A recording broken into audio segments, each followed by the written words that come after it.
Assalamualaikum warahmatullahi wabarakatuh. Terima kasih telah melakukan pemaharan. Baik terawangan laki-laki memakai kaos hitam punya kumis tipis ya. Terawangan laki-laki ya pakai kaos hitam punya kumis tipis. Jadi begini, ini pesan dulu ya untuk seluruh pendengar jejak mistis. Kenapa kok terawangan di Mbah Wira itu bermahar? Kenapa? Karena harapannya yang menerawangkan diri ke Mbah Wira itu adalah orang-orang yang sudah dewasa. Ya, yang sudah dewasa, bukan hanya sekedar anak-anak labil ya, bocah-bocah ingusan yang masih angen-angenan, masih bernafsu, punya khodam macan, punya khodam buto, punya khodam raksasa, punya khodam dewa Zeus dan lain sebagainya ya. Jadi harapannya itu adalah orang-orang yang sudah matang. Oleh karena itu berbayar. Kenapa kok berbayar? Harapannya adalah orang-orang yang dewasa saja yang memahar. Itu yang pertama. Yang kedua, banyak pemahar yang bocah-bocah itu mengatakan ke saya nggak punya ATM bang, usia saya masih kurang dari 17 tahun, saya nggak punya ATM, kalau dibayar pulsa saja gimana? Saya nggak mau. Jadi harus memang transfer. Kenapa? Karena harapannya mereka yang memahar itu sudah punya KTP, sudah punya tabungan ya, sehingga bisa melakukan transfer. Kalau bocah-bocah ingusan, ABG labil yang usianya belum genap 17 tahun, biar nggak memahar gitu loh. Memang biar nggak memahar, makanya saya menyarankan saya nggak mau pakai pulsa, harus pakai transfer. Kenapa? Biar yang dewasa saja yang memahar. Itu yang kedua. Kemudian yang ketiga, selalu saya tekankan bahwa Mbah Wira ini mengatakan apa adanya. Adanya baik dikatakan baik, adanya buruk dikatakan buruk, adanya biasa dikatakan biasa. Dengan harapan apa? Dengan harapan pemahar itu benar-benar mengetahui kondisi dirinya, bukan hanya sekedar bayar kemudian diomongin yang baik-baik. Kemarin ada salah satu pemahar yang nggak terima ketika saya bilang tubuhnya itu biasa mas, energinya biasa, khodam juga nggak ada, itu nggak terima. Dia berdalih udah tirakat bertahun-tahun, udah bertapa di sungai dan lain sebagainya. Ya kalau memang biasa, masa saya mau mengada-ngada? Kalau memang biasa, masa saya mau bilang energi Anda hebat, luar biasa, istimewa, ada dewa Zeusnya? Kan nggak mungkin gitu loh. Jadi kalau biasa ya biasa. Kalau ada yang Mbah Wira bilang ada, seperti pemahar sebelumnya ya yang didampingi oleh khodam wanita hasil pengisian itu ya. Kalau ada, Mbah Wira bilang ada khodamnya ya, walaupun Anda mungkin merasa tidak mengisi, seperti ini loh kemungkinan kok bisa suatu khodam itu ada dalam tubuh manusia. Mbah Wira jelaskan ya, itu kalau ada. Kalau nggak ada ya Mbah Wira bilang nggak ada khodamnya. Dan pemahar mau maksa kayak gimana pun hasil terawangan tetap ya. Kalau memang nggak ada ya nggak ada. Kalau memang ada ya Mbah Wira bilang ada tanpa diminta. Kapan hari ada praktisi di tubuhnya itu ada 4 khodam sekaligus. Yang Mbah Wira baca 4-4-nya walaupun maharnya sama. Ya, maharnya sama-sama 100.000. Kalau nggak ada Mbah Wira bilang nggak ada. Kalau ada 1 ya Mbah Wira baca 1. Kalau ada 4 ya Mbah Wira baca 4. 4-4-nya semua saya baca dan itu nggak ada biaya tambahan kayak gitu. Memang sesuai kondisi supaya apa? Supaya adil. Ya supaya fair, supaya pemahar itu tahu, benar-benar tahu kondisi tubuhnya itu seperti apa, bukan hanya sekedar membayar kemudian dikatakan yang baik-baik. Ya saya sempat tahu beberapa tukang terawang di sosial media itu mengatakan, tubuh Anda itu istimewa, cakrat ketujuh-tujuhnya itu terbuka dan sebagainya. Mbah Wira itu garuk-garuk kepala, kok bisa ya ketujuh cakra di dalam tubuh itu terbuka semua? Padahal yang namanya cakra itu terbuka dan tertutup secara alami, dan itu secara bergantian gitu loh. Nggak ada manusia itu yang terbuka 7 cakranya itu semua secara sekaligus, itu nggak ada.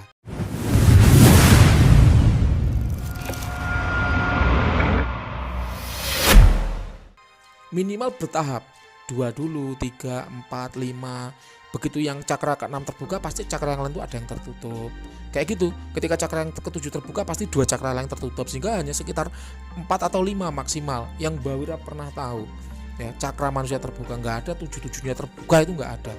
Ya, jadi bisa dikatakan bahwa ternyata orang-orang yang melakukan terawangan itu mereka ada pesanan dari orang yang diterawang bahwa ini cakra saya sudah terbuka 7-nya, coba Anda cek bener nggak.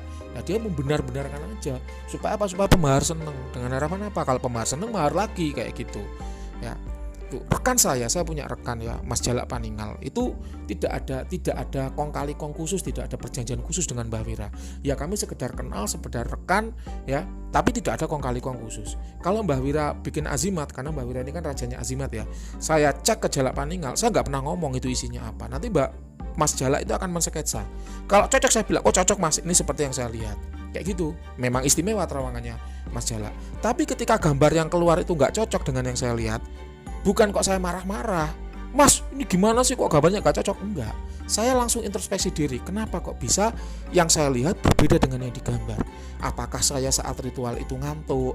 Apakah saya saat ritual itu ketiduran? Apakah saat saya ritual itu saya ngelamun? Apakah saat ritual itu saya sedang gak fit? Sehingga apa yang saya lihat kok bisa berbeda dengan saya. Bukan saya kok memarahi Mas Jala, enggak. Itu langsung saya pakai flashback, pakai introspeksi diri, pakai bahan refleksi. Kenapa kok bisa berbeda? Apa yang salah dari mantranya? Apa yang salah dari ubur rampenya? Apa yang salah itu dari saya selaku peritual? Sehingga kemudian saya bisa memperbaiki diri. Alhamdulillah setelah itu ya bagus-bagus saja gitu loh. Jadi jangan tukang terawang yang dimarahi ketika hasilnya tidak sesuai dengan angan-angan Anda. Tapi refleksilah ya, merenung. Kenapa kok bisa diterawang orang seperti ini hasilnya? Apa yang salah? Saya tirakat sudah bertahun-tahun, tapi kenapa kok badan saya tetap kosong? Itu bukan salah penerawangnya. Kayak gitu. Ya ini sekedar wawasan awal ya. Ternyata setelah saya gali-gali, saya ajak komunikasi terus, ternyata ketemu jawabannya, yaitu apa? Yang orang yang sudah tirakat bertahun-tahun kok badannya tetap kosong itu ternyata dia berselisih paham dengan gurunya. Kayak gitu, akhirnya ya entah ya mungkin ilmunya dicabut, ilmunya nggak barokah dan sebagainya, sehingga akhirnya badannya kosong. Itu hal itu seperti itu bisa terjadi gitu loh. Semalam juga begitu, ada orang, Mas, Anda energinya biasa, cakra yang terbuka biasa seperti orang pada umumnya. Kenapa ya Ki ya, padahal saya belajar ilmu ini kenapa kok sulit saya melakukan terawangan?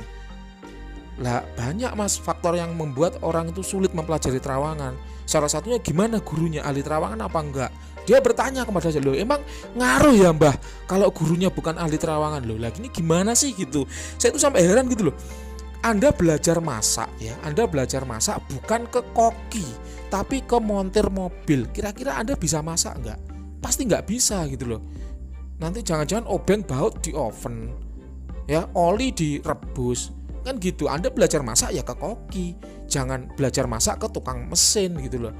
Anda belajar mekanika, Anda belajar arsitek ya ke tukang arsitek, Anda belajar arsitek ke koki, ke tukang masak, ya keliru gitu. Jadi kalau Anda belajar terawangan ya ke guru yang ahli terawangan. Jangan gurunya ahli membuat azimat, Anda belajar terawangan, ya keliru. Anda belajar terawangan ke guru yang ahli pengobatan, ya keliru juga gitu loh. Jadi dilihat ya, spek dari praktisi itu macam-macam. Ada yang ahli terawangan, ada yang ahli membuat azimat, ada yang ahli pengobatan. Kak Mbak Wira ini ahli terawangan, ahli pembuatan azimat.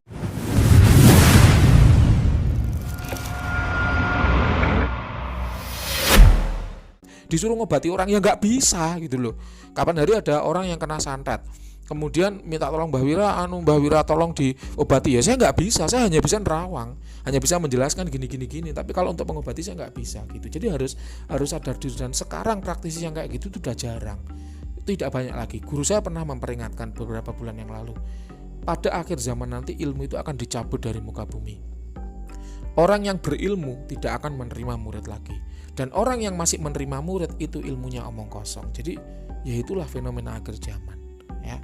Oke, itu dulu untuk pesan sponsor. Kita kembali ke laki-laki berkumis ya. Jadi begini, Mas, untuk energi tubuh Anda ya itu masuk kategori biasa ya, masuk kategori biasa. Jadi biasa normalnya pada orang pada umumnya, tidak tinggi juga tidak rendah, sedang ya. Kalau saya skalakan dari 1 sampai 10 berada di level 8,4. Memang ini agak lebih banyak sedikit dibanding manusia normal, sedikit. Tapi kalau saya kategorikan tinggi belum masuk. Jadi biasa.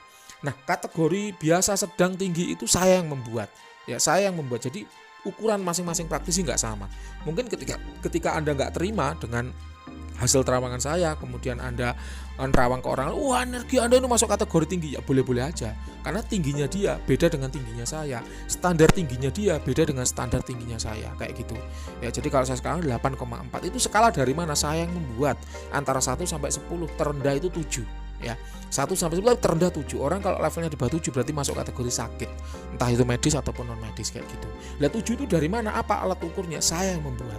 Ya, jadi masing-masing orang akan berbeda dan itu nggak sama. Jadi kalau Anda tidak suka dengan hasil terawangan Mbah Wira, aku di Mbah Wira dibilang tenagaku biasa-biasa aja, silakan cari dukun yang standarnya lebih rendah, sehingga dia akan mengatakan energi Anda tinggi, kayak gitu ya.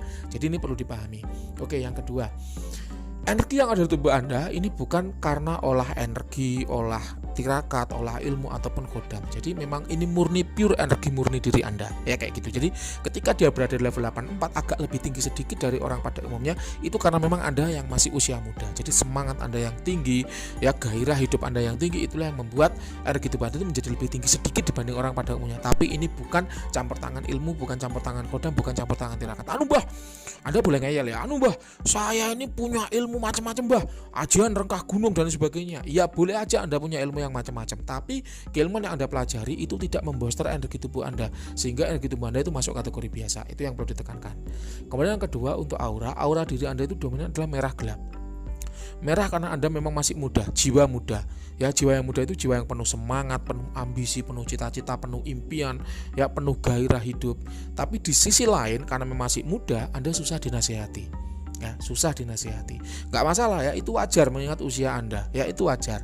Lalu bagaimana? Memang segala satu di dunia ini punya kelebihan dan kekurangan, itu wajar ya.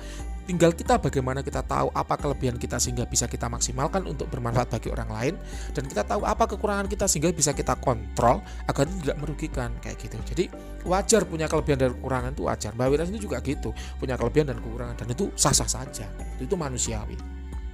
Lalu merah gelap, apa aura gelap? Aura gelap adalah aura yang muncul karena rendahnya level ibadah. Jadi mohon maaf ya, jangan tersinggung, level ibadah Anda itu kurang sehingga mengakibatkan aura Anda itu agak gelap. Ya, Mbak Wira ini Nitani ya, Nitani itu menghafalkan pakai ilmu Titan. Orang-orang yang ibadahnya bagus itu auranya cerah-cerah. Tapi kalau orang yang ibadahnya biasa atau bahkan kurang, maka auranya itu gelap kayak gitu. Memang ibadah itu mencerahkan aura ya itu. Jadi solusinya apa? Solusinya gimana? Solusinya ya perkuat ibadah kayak gitu. Nah, kemudian untuk jin liar ya, jin liar tidak ada ya, jin liar tidak ada.